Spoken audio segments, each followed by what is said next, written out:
Greetings, ladies and gentlemen. It's nice to see you today. My name is Dustin Cormier, and this is How to Rock Astrology. Today, we are going to be talking about an important book in the resurgence of the nakshatras in natal horoscope interpretation. This is a book by an important fella named Ernst Wilhelm. It's the energies of the 27 lunar mansions. It's a new translation of the Nakshatra Sutras from the Taittiriya Brahmana by Ernst Wilhelm. You can see the faint picture in the background there. It's the same picture that Ernst also used in another famous text of his called Nakshatra Sutras. Highly recommend this book.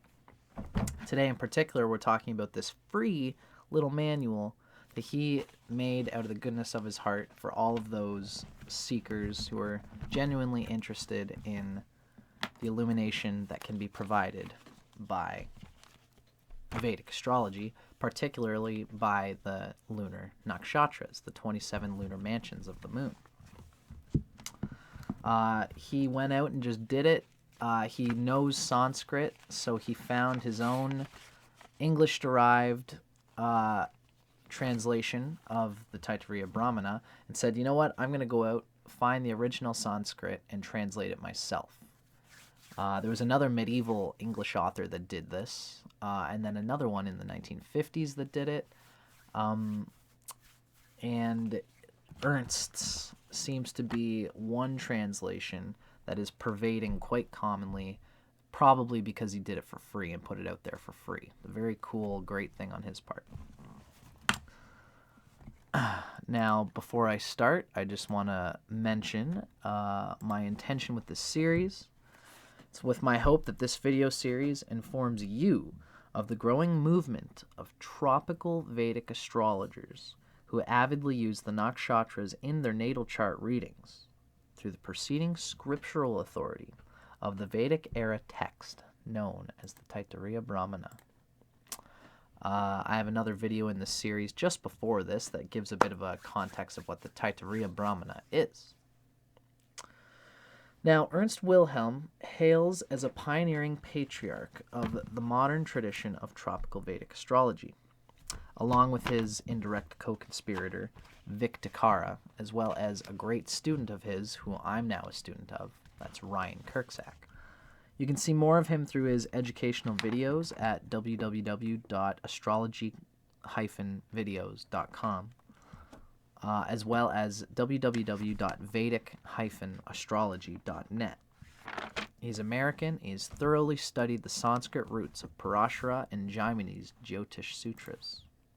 So he's well versed in regular solar astrology, and it's through his original use of the classical Vedic astrology, which has brought him a foundation which he wants to integrate and apply to the conception of nakshatra astrology.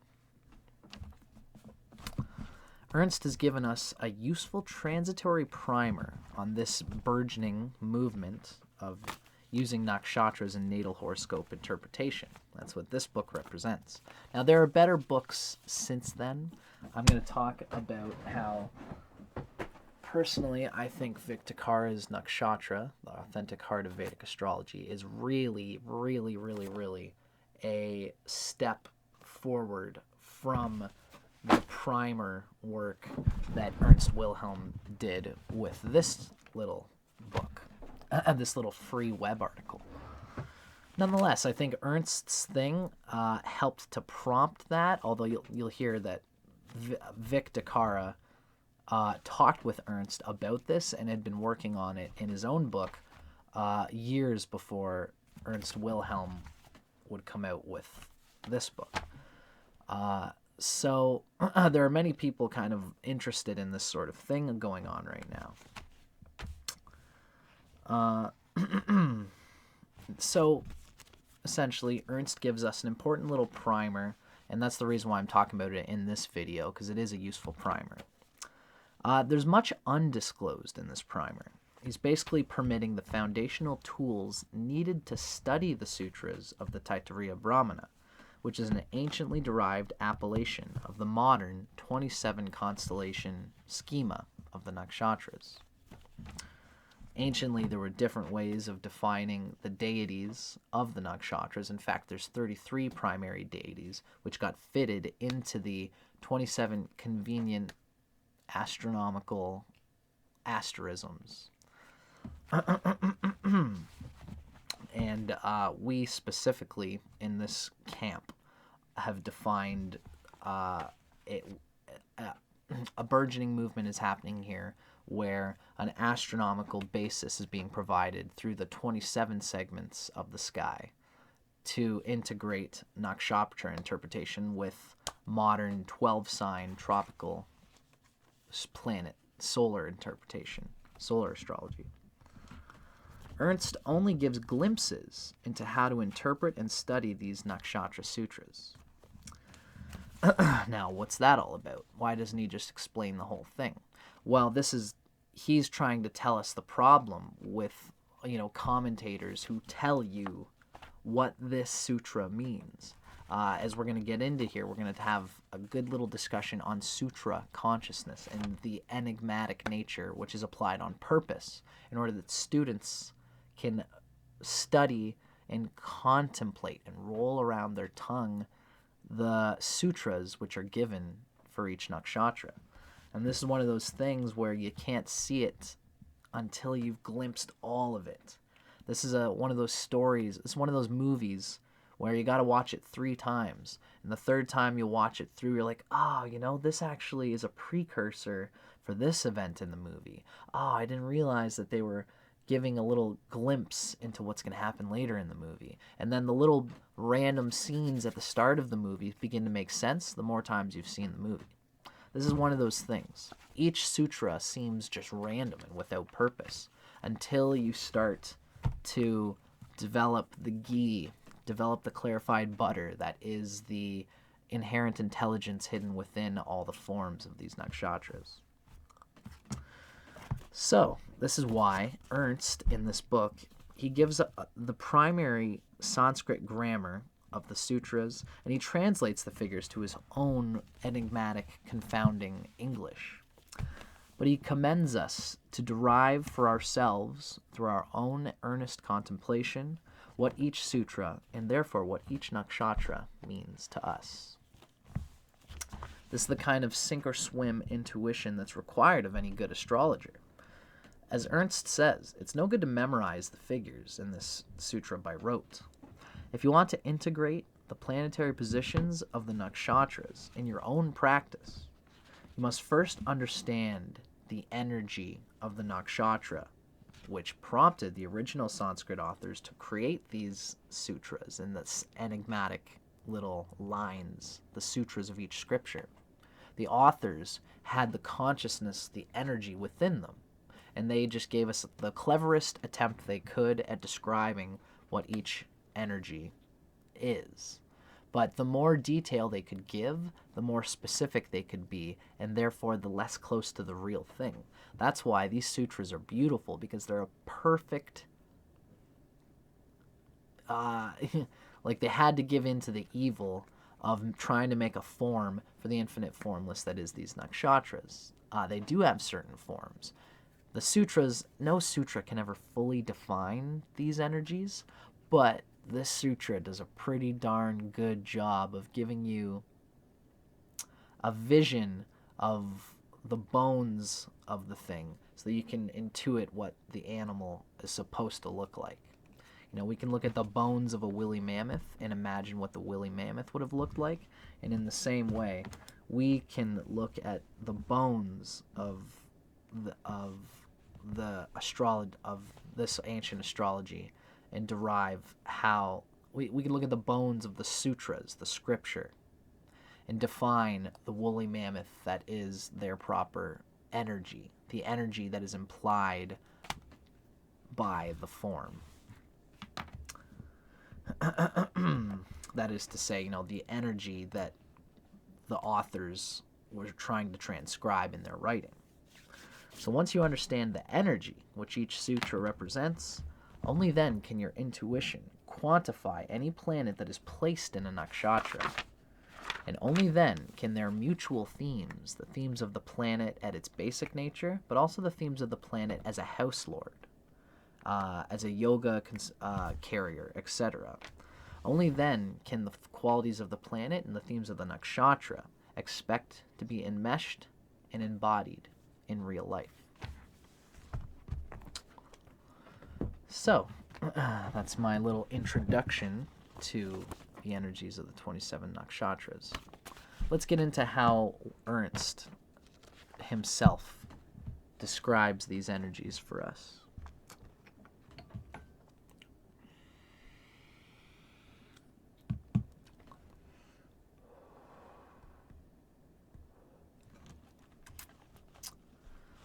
So, the main intention of this video is really to describe how we can come to understand a nakshatra's energy.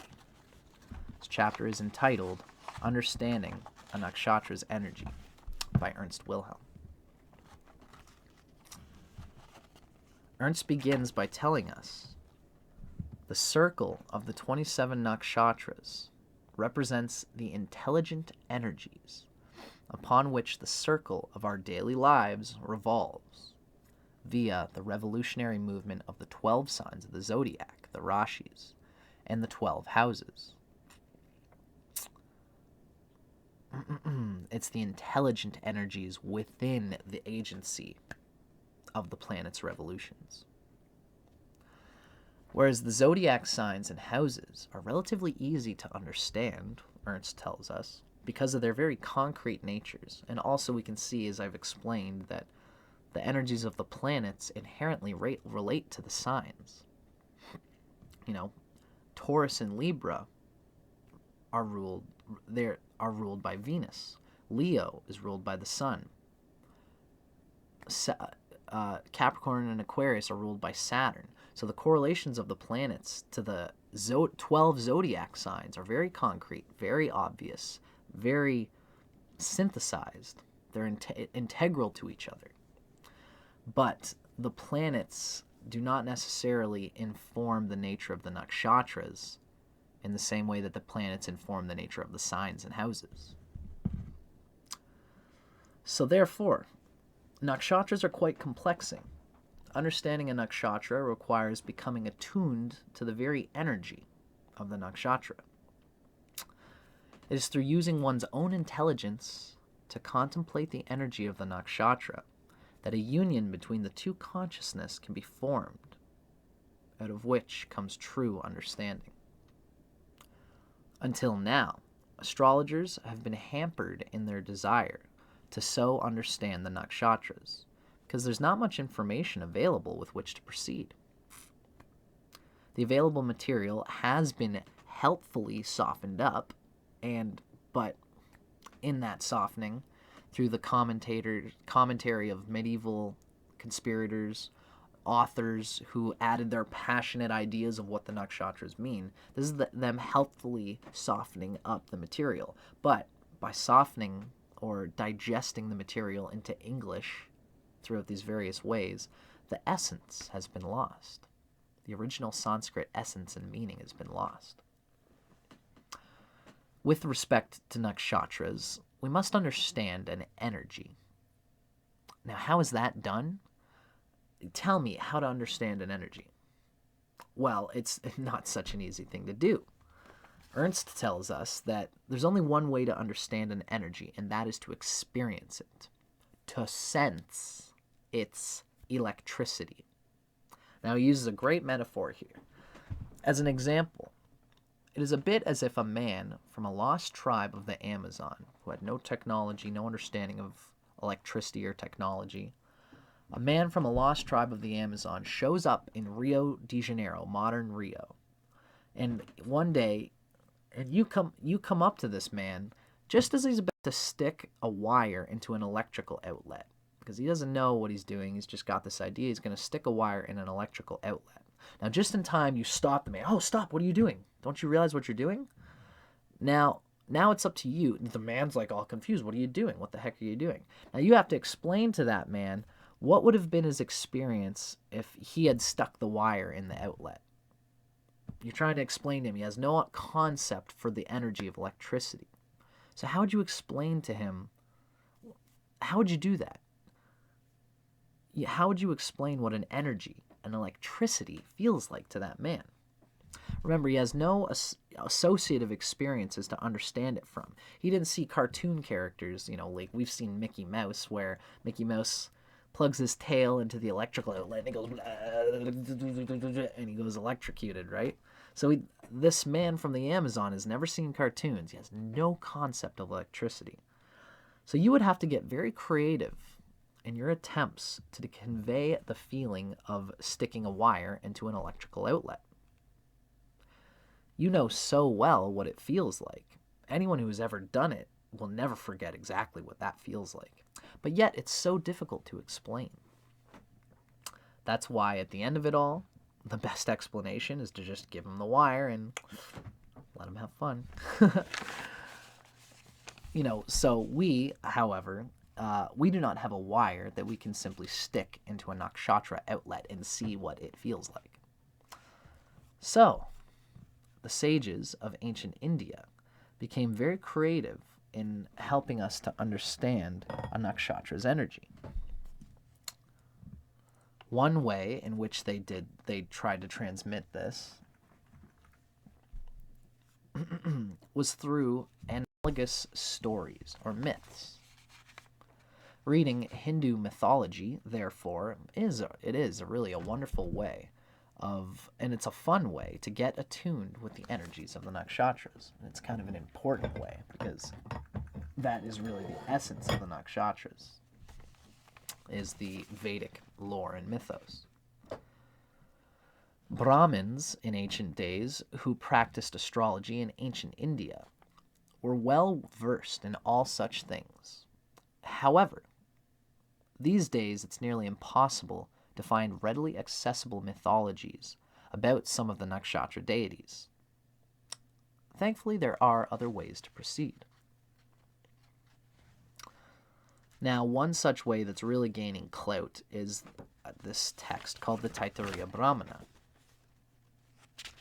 The Taittiriya Brahmana is an extension of the Krishna Yajurveda, and one of its treasures is a chapter, it's chapter 1, section 5, detailing the energies of the nakshatras. It is most certainly the most important single authority on anything nakshatra. Translations of these sutras have been made as part of general translations of the Taittiriya Brahmana, as well as for astrologers specifically. So people have been translating this scripture just on its own without the context of what it might mean to astrology. But astrologers have their own agenda in translating the sutras and their 27 meanings as it might relate to the personality of the godhead which each nakshatra represents, as it might play out in human psychology and human counseling and etc. These translations of the Taittiriya Brahmana have one thing in common.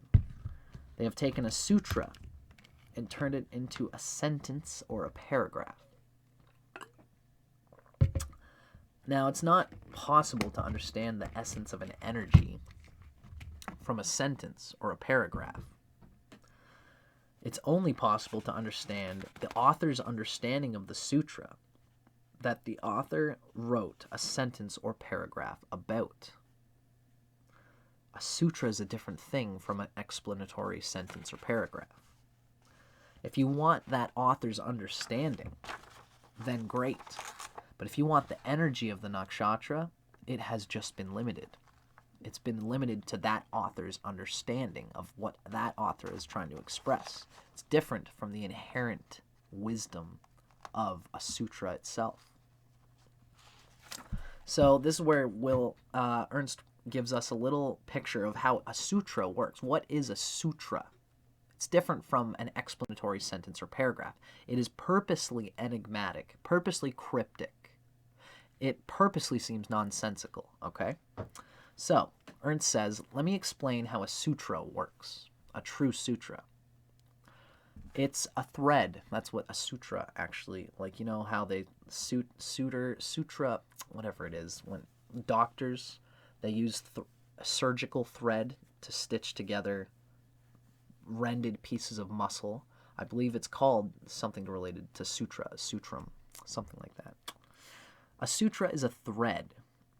It's the very beginnings of a very long string of knowledge. It's kind of like the head of a snake, which has actually got a whole body behind it, but all you see is the head, if that helps. If you read something and think, oh, cool, I get it, this sentence makes sense all on its own, then it's not a sutra. It's a sentence or a paragraph with a complete thought. If you read a sutra and think, this is nonsense, I don't get it, this does not have a complete thought, then it's a sutra. The reason is that energy can only be described in nonsensical and non-human language. Now, going back to the lost Amazon tribesman, to describe what happened to him by sticking the wire into the electrical outlet, you would have probably jumped up and down, you know, and you would have had you would have stiffened your limbs, you would have gone crazy looking, just like a cartoon character. Maybe your hair would go poof like crazy. And the man would have thought, this is nonsense. You know, the Amazon guy's looking at you is like, what the hell are you trying to do? This is nonsense. Even though you were describing the energy perfectly. That is what happens when you get electrocuted by an electrical socket. Now, to the man who's never been electrocuted or has no concept of it, he's looking at you like, what the hell are you talking? What the hell are you doing? And, you know, you were describing the energy perfectly well, but it was a complete enigma to him. That's a sutra. It is through contemplating the nonsense of the sutra that a person gets the aha of the nakshatra's energy. A sutra should make you stop and pause and think. It should not tell you anything you already know. It should not tell you anything that you think you know. It should give you pause to contemplate and arrive at an understanding of yourself. It is in this manner that the sutras are written in the Taittiriya Brahmana. Now, in the translation of the Taittiriya Brahmana sutras, bearing on the 27 nakshatra energies, Ernst has made every attempt to translate the sutras as literally as possible, so that those who cannot read Sanskrit will be able to study the nakshatras in as energetically pure a form as possible.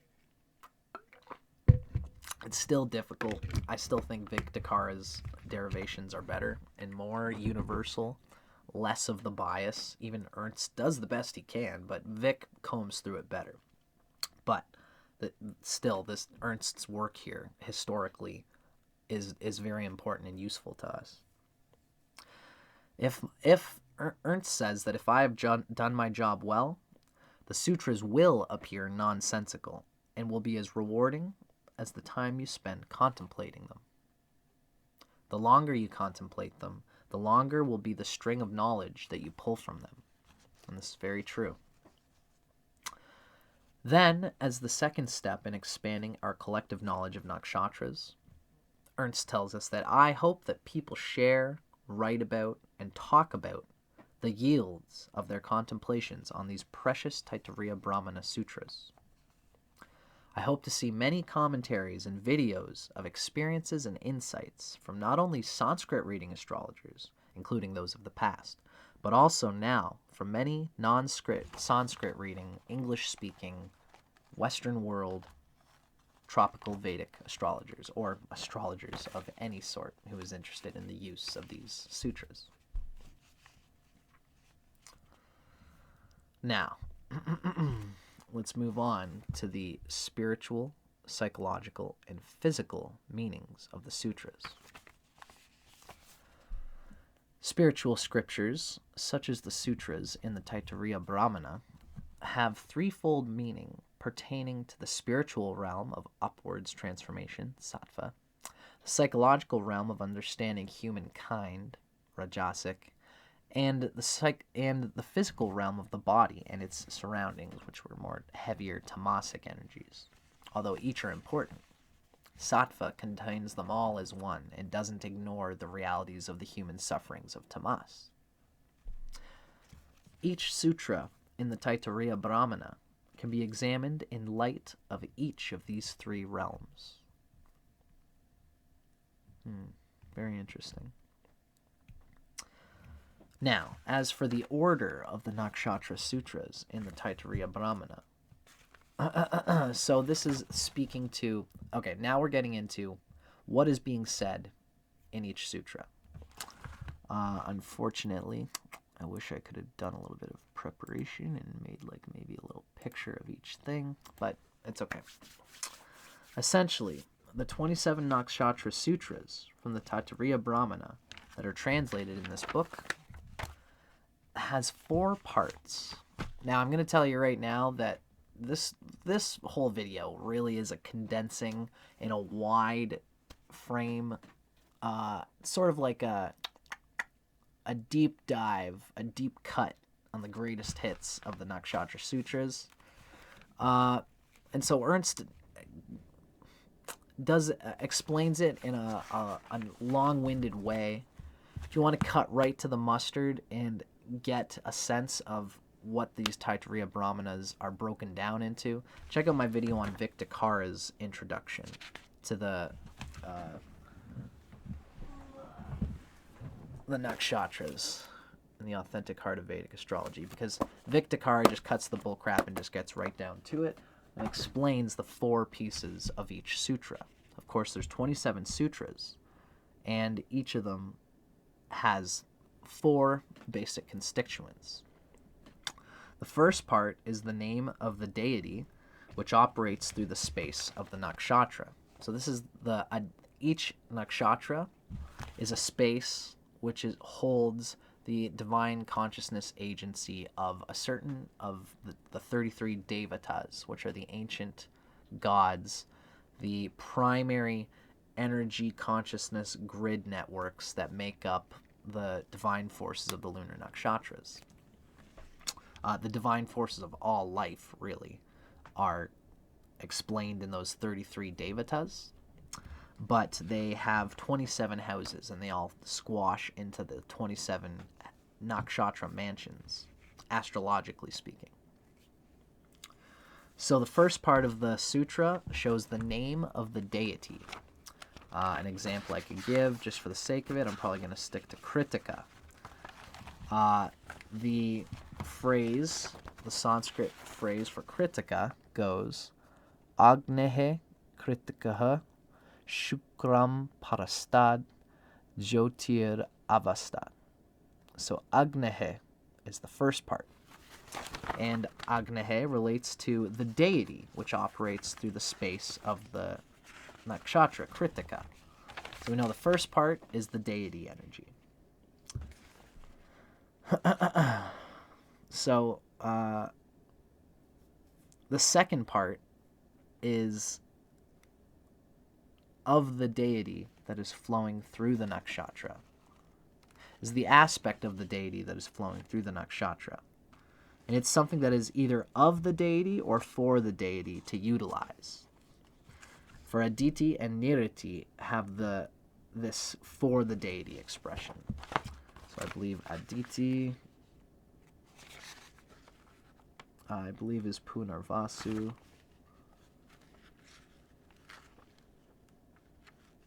I'm not going to spend too much time on it.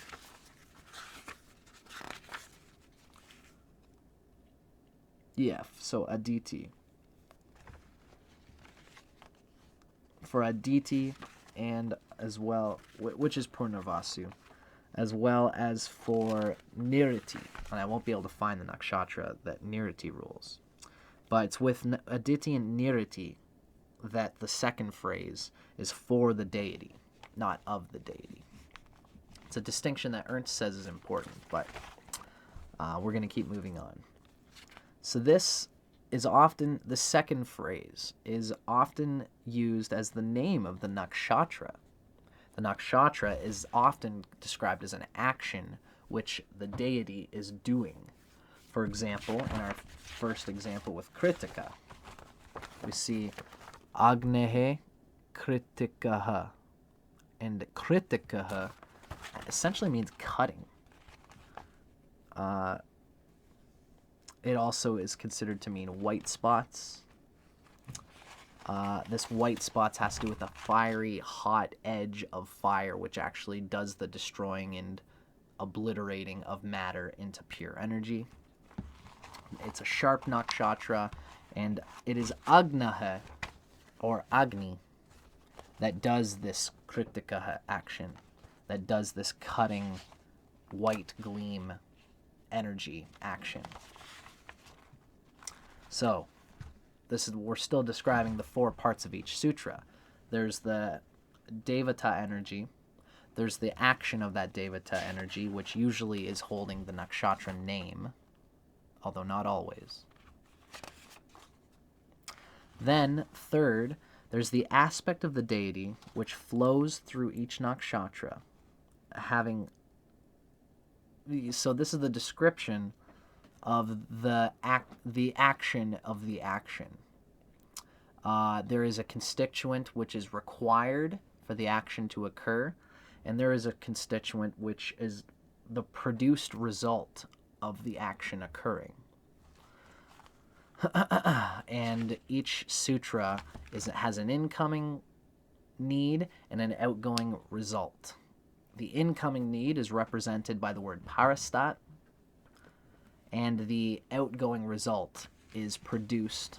That is represented by what is contained in the phrase avastat.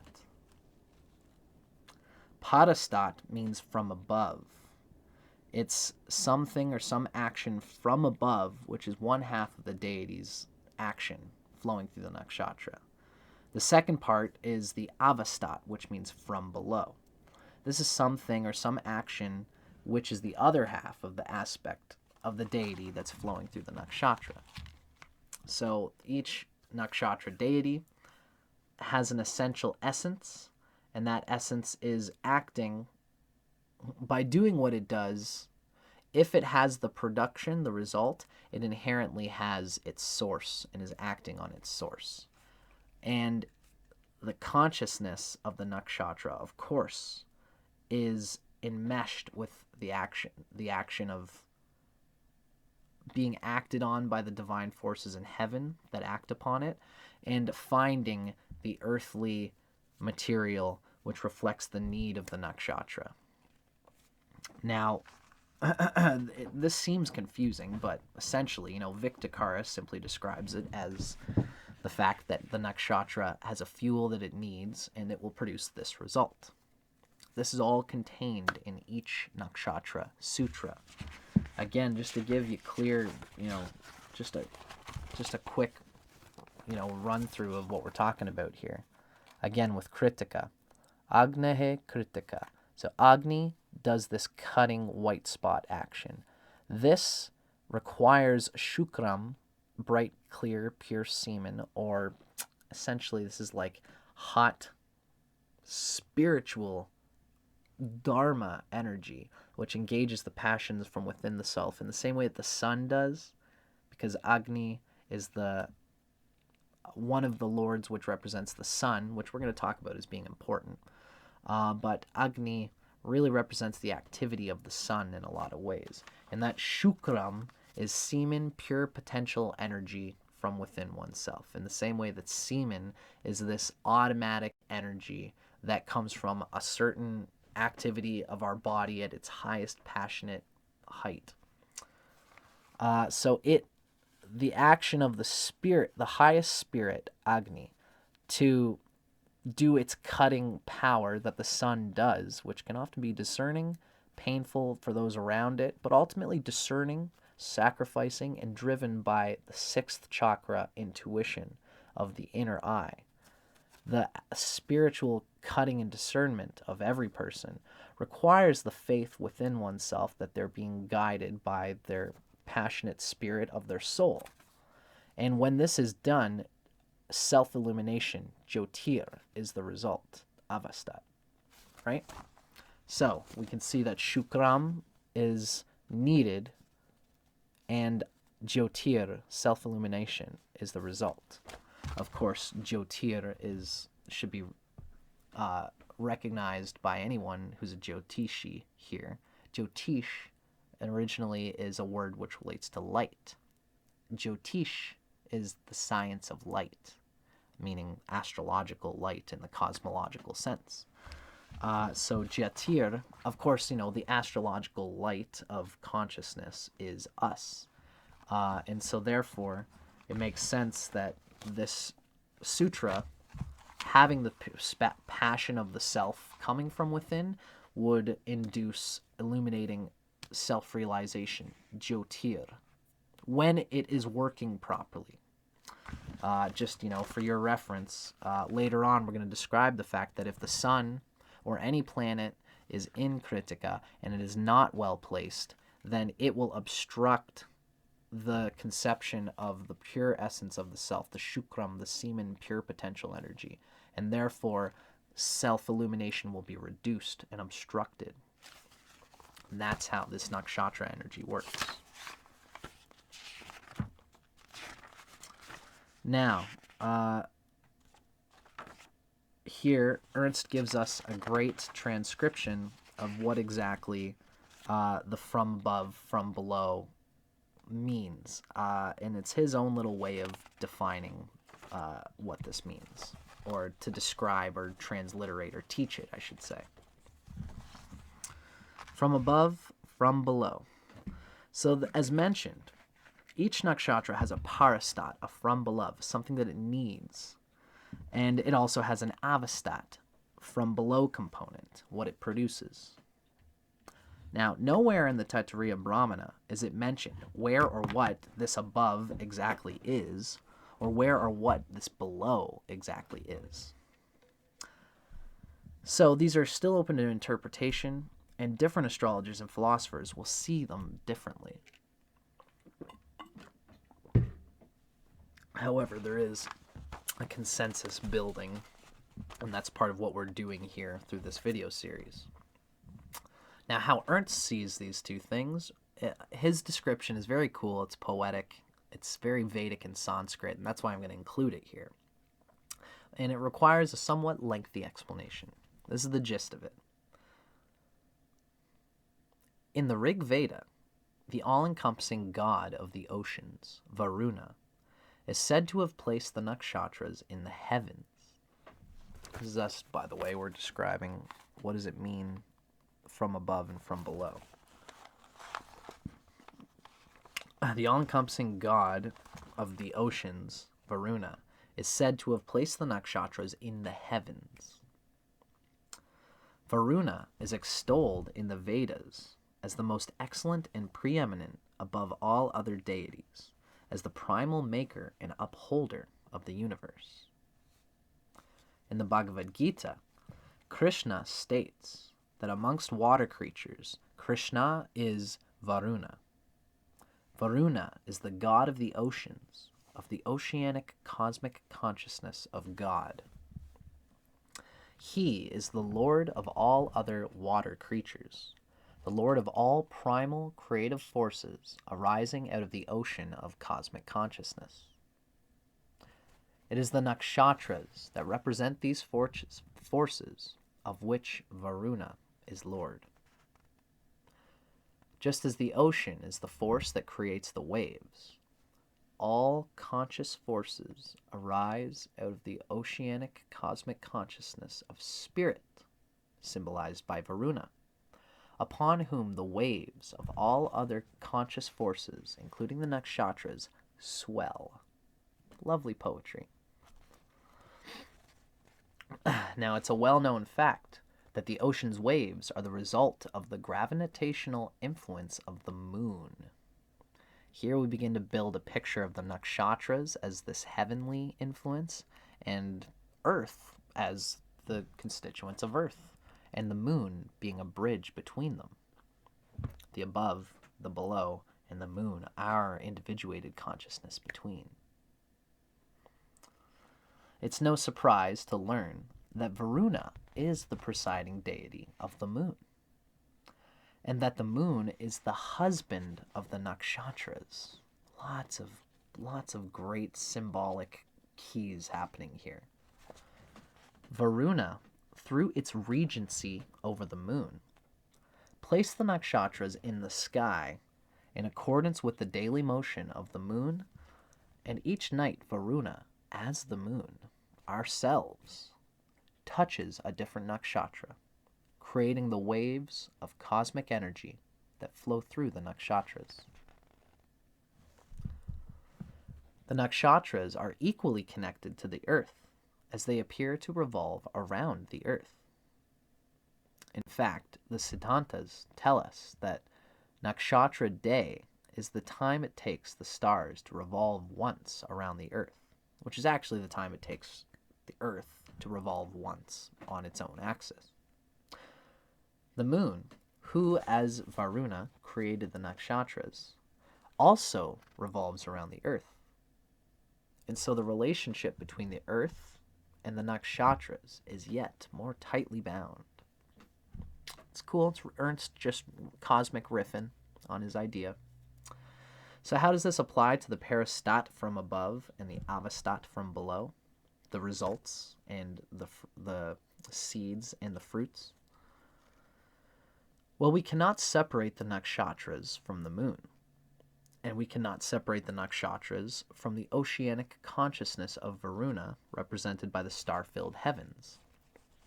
In fact, well, and I would say we also cannot separate the nakshatras from the earth around which the moon revolves.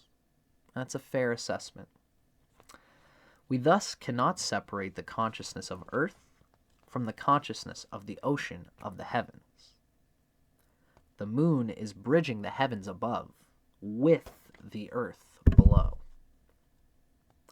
As the moon moves through the nakshatras, the from above of the oceanic consciousness of Varuna meets the from below of earth, of opportunity, of present physical consciousness aimed at a certain direction at a certain time.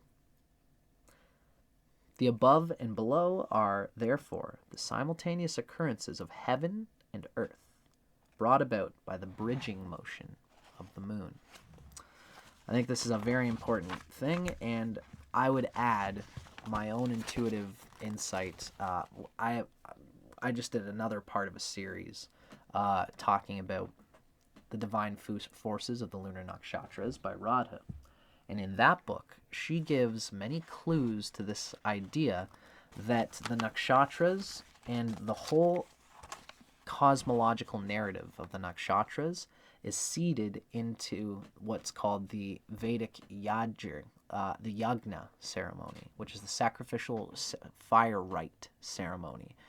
It's an old thing that used to be done all the time in Vedic consciousness. And it was a ceremony full of people who would all embody different parts of this divine pantheon represented by the nakshatras. And in this sacrificial fire, all of the elements would reflect, again, like the cosmogony of mankind. And one of the cool things about this fire ceremony was that it had these bricks, and the bricks would be laid out to represent heaven and the nakshatras. Now that's just a bit of extra consciousness, but we're going to keep moving on here, folks. It's been a long episode already, but we're getting through it. Next, we're going to read a little article describing the question of what is the first nakshatra of the nakshatra circle. Ernst tells us that the 27 nakshatras form a circle, and when confronted with a circle, it is always a questionable matter as to where the beginning of the circle is. Which nakshatra is first? Modern convention treats Ashwini nakshatra as first, and as per the Rig Veda, the Ashvins were the first in the race to the sun. So they have a firstness in the circle, in a sense.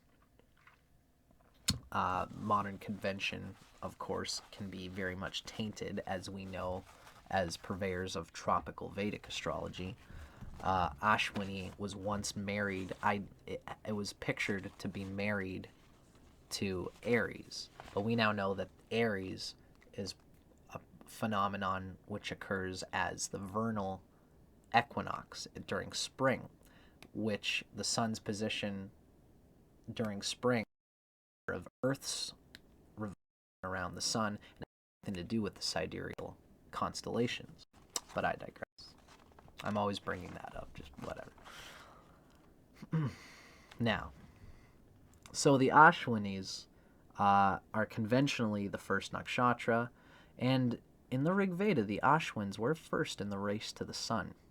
That might mean something, it's hard to say, but they are a first of sorts, although we can't take for granted that they are a first, as Ernst is going to describe. What else could be considered the first nakshatra? Well, Ernst tells us that Mula Nakshatra, Mula, which translates to root. Mula Nakshatra hosts what's called the galactic center, the navel of Vishnu, the center of the Milky Way, through which our cycle of creation was born, and through which, therefore, certainly be taken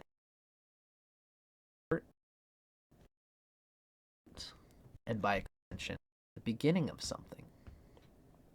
There are also muhurta techniques that measure calculations from Mula Nakshatra, which support the idea of Mula being a first of some sort.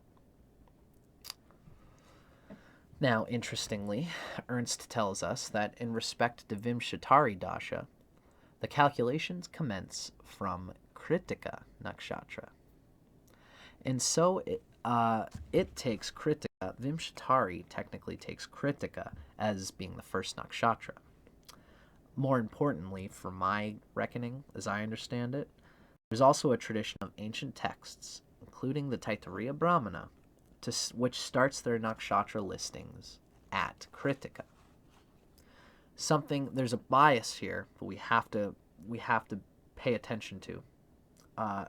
During the time that these texts were composed, the vernal equinox occurred while the sun was lined up to the which at the time, just in the same way that we make fun of sidereal Rashi astrologers, who supposed that at the time when the sun lined up at the vernal equinox with the nakshatra Ashwini, they think that Ashwini is therefore inherently married to Aries, and that's a bias that we point at as being incorrect. Now, in the same way, during the time that the Taittiriya Brahmana was written, as well as many other Vedic texts or ideas which birthed to the conception of the nakshatras, at this time, the vernal equinox occurred when the sun was lined up with Kritika. So, many scholars believe that texts from that era started their nakshatras at Kritika for that reason. Now, that's a caveat that we have to say. But Ernst tells us, after examining the sutras in Taittiriya Brahmana, it is my belief that there is something constant and true about starting the nakshatra circle at Kritika. Kritika is of Agni, who is the first and most mentioned deity, in fact, pervasively the Vedas. Reading the sutras in Taittiriya Brahmana give me reason to think that life starts at Kritika of Agni, the fire, and ends at Parani of Yama, the lord of death.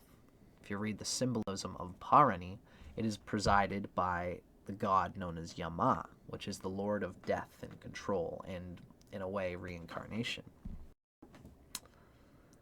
Since the Taittiriya Brahmana starts at Kritika, for the purpose, at least certainly, of studying the sutras of the Taittiriya Brahmana, we should most probably also start at Kritika as we attempt to understand at least these sutras in particular.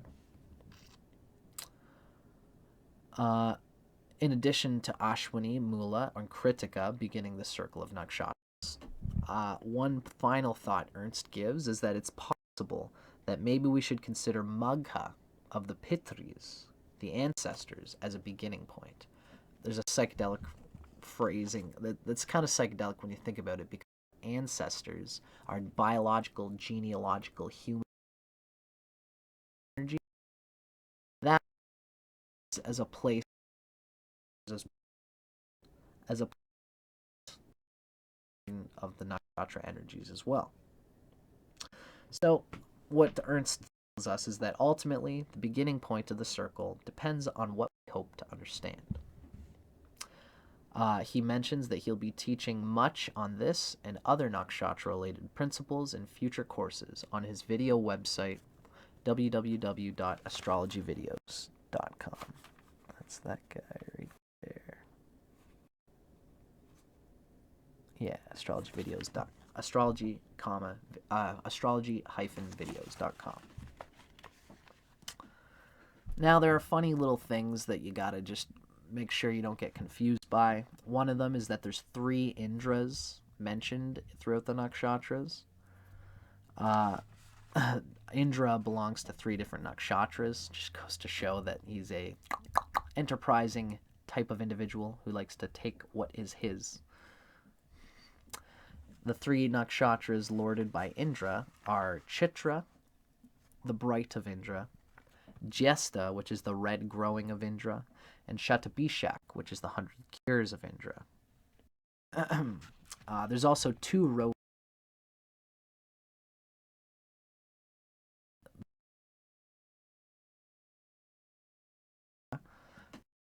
nakshatra class Rohini that we know.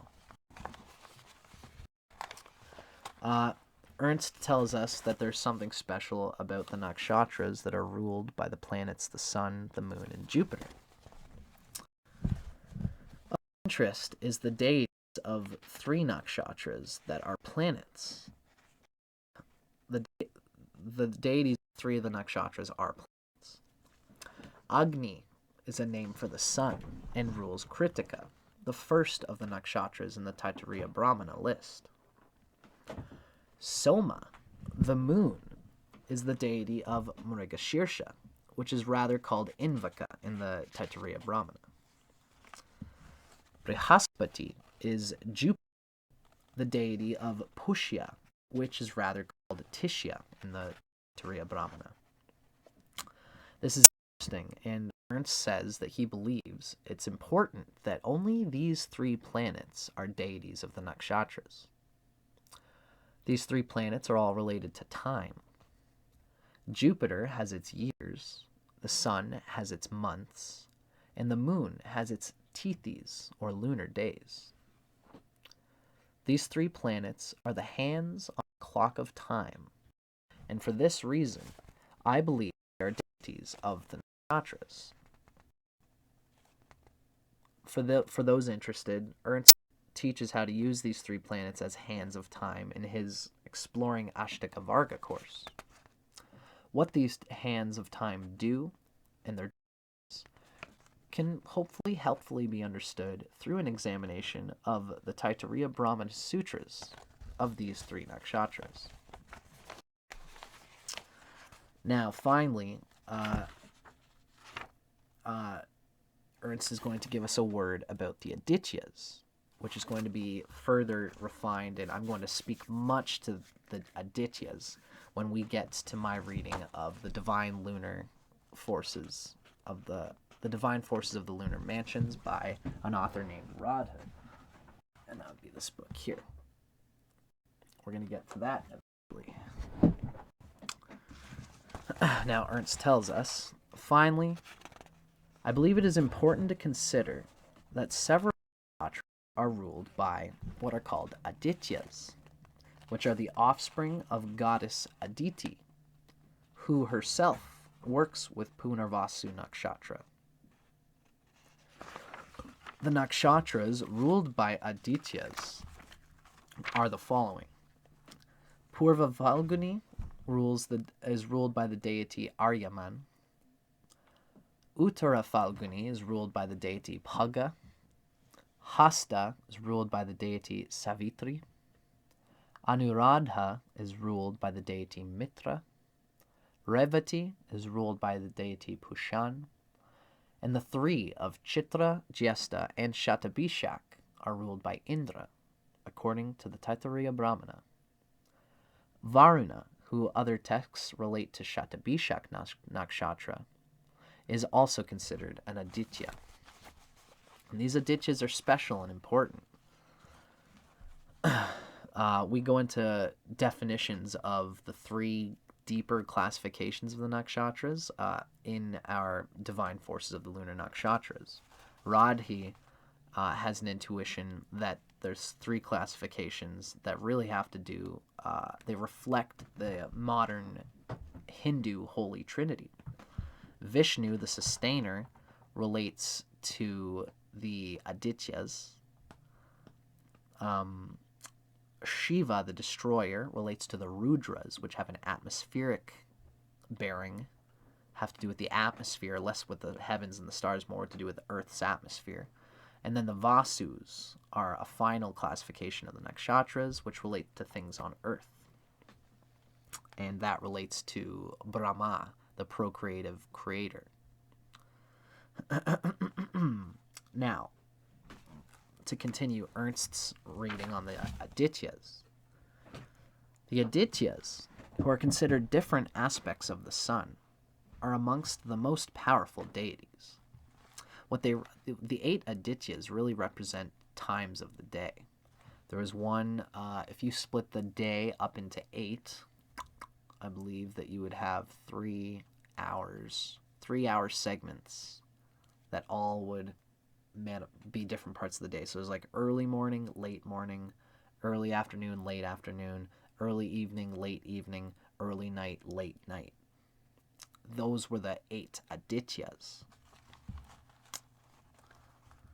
So these Adityas, that's like their, old ancient constituency, but these sections of the day reflected more primal, energetic mythos narratives that were from the later, earlier Vedic times, which was constituted from the 33 divine nakshatra devatas. The 8 Adityas were part of that consciousness and vice versa. The 8 sections of the day, the character of the 8 sections of the day were derived from the 33 devatas. So, the Adityas are born of Aditi, who is the undivided goddess, and who, as such, cannot divide herself into a part that can act separately within creation. Anyone born of Aditi acts on Aditi's behalf. Her children, the Adityas, act on her behalf. Also, for this reason, as regent of Punarvasu, the nakshatra is not of her, it is for her. Something she uses, not a differentiation of her. I see why Ernst made that distinction. It's interesting, although it's thick. The Aditya Indra also shares rulership with Agni over Vishaka. And Vishaka is perhaps, because of this shared powerful rulership, Vishaka Nakshatra is considered the most excellent of the Deva Nakshatras. All these nakshatras related to the Adityas, including that of Vishaka, are perhaps the most important nakshatras. The qualities of these nakshatras are most important to a productive, successful, and meaningful life. Of these nakshatras is most critical. Troubled planets in these nakshatras spoil a chart more readily than they do in other nakshatras, while powerful planets in these nakshatras make so much more powerful individuals. Very interesting and very useful.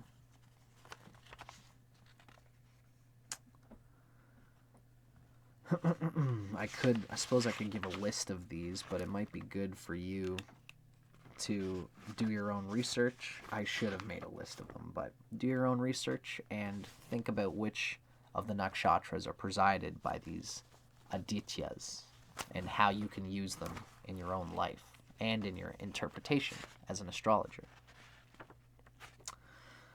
Now, just a quick word on some of the common qualities and characteristics of the nakshatras, such as Dhatu, Mula, and Jiva, plant, animal, and mineral. These are some characteristics and classifications that I'm going to go into a little bit more detail later on. Ernst tells us that, to state it simply, consciousness is embodied in all these three kingdoms. And so all things in creation wish to exist and to survive. How they survive is very different. The survival strategies of minerals, plants, and animals are very different. So planets placed in a particular nakshatra adopt the survival strategies of the plant, mineral, or animal nature of the nakshatra. This is an extensive topic that Ernst will teach about in depth in an upcoming nakshatra course, as well as an upcoming Rahu and Ketu course. This is written in 2017, so he's probably got those out by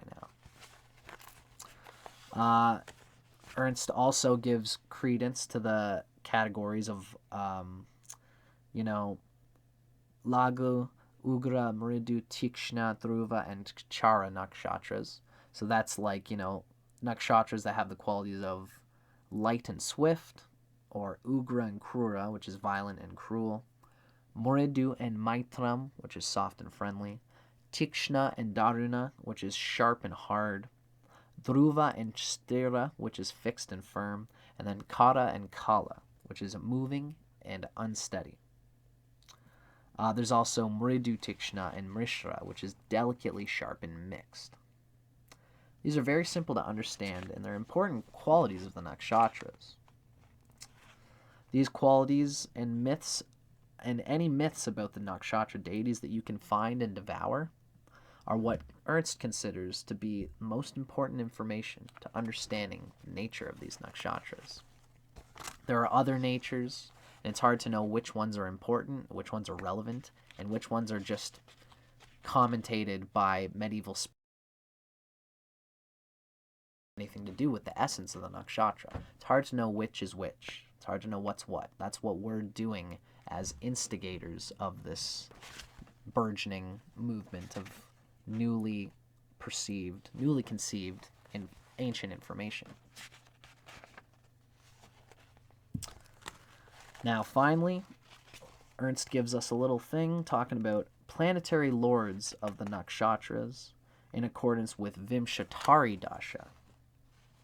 Lords of nakshatras, which is a much debated topic.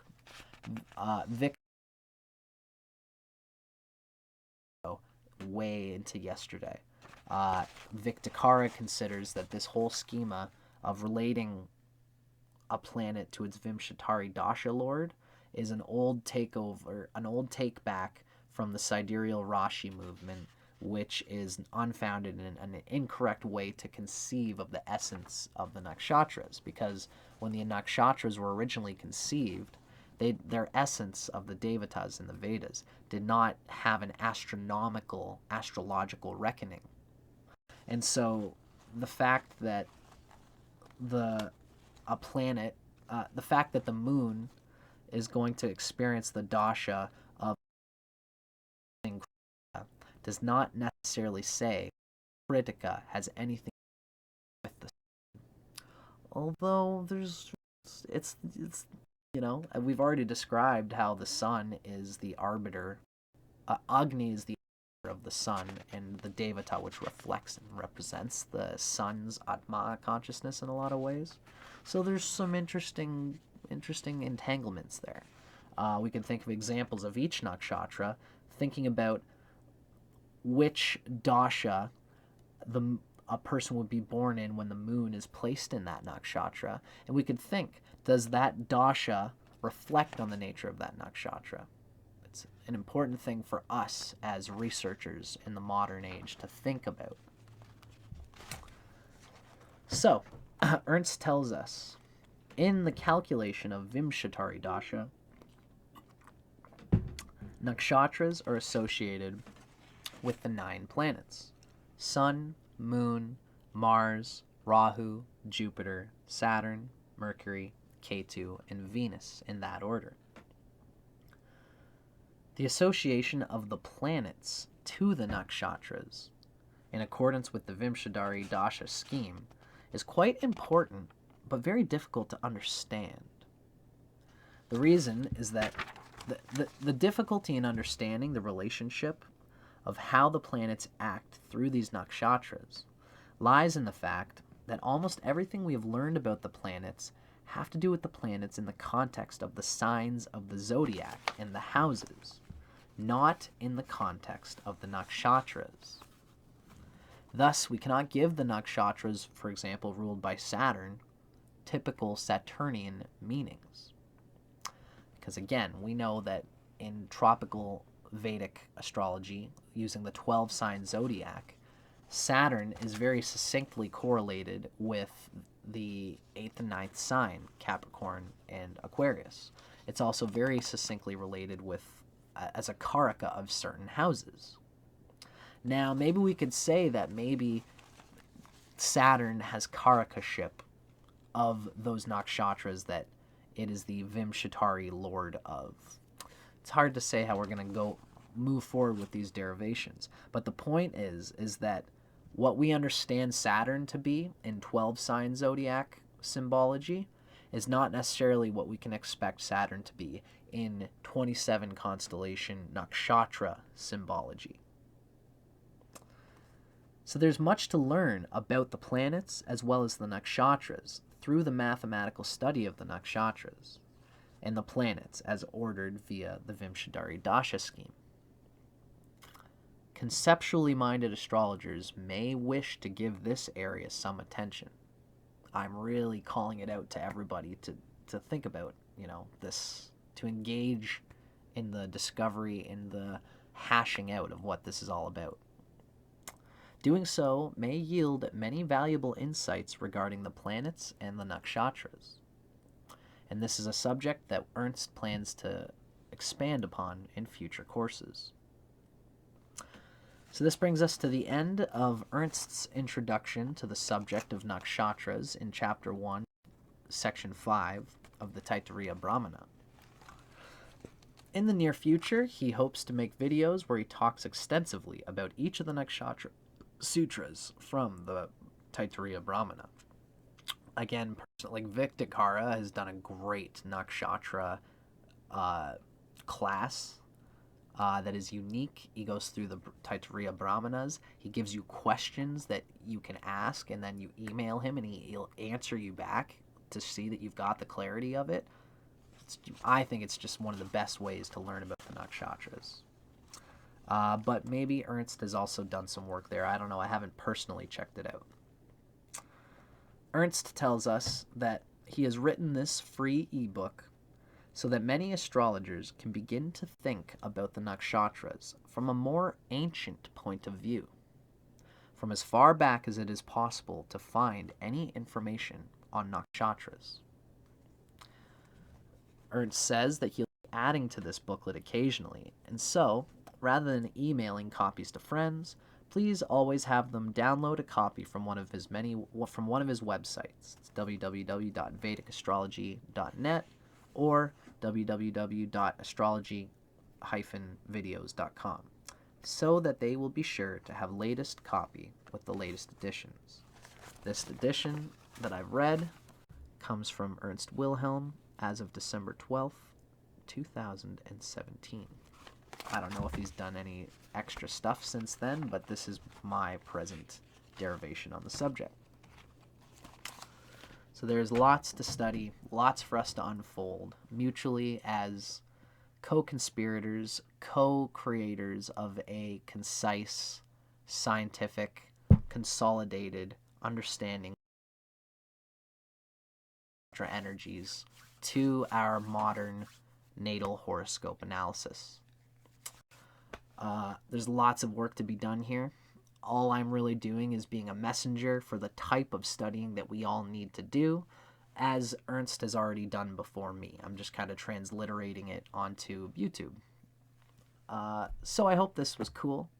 I hope you guys got some guidance as to where you want to go, and I hope that this has brought up some important questions, which is going to lead to further discovery of your own answers through your own intuition and whatever leads you can get to help us collectively unfold the nature of these intuited consciousness strands and energy grid vertices that are the bliss connections, the bliss consciousness of the divine forces of the lunar nakshatras.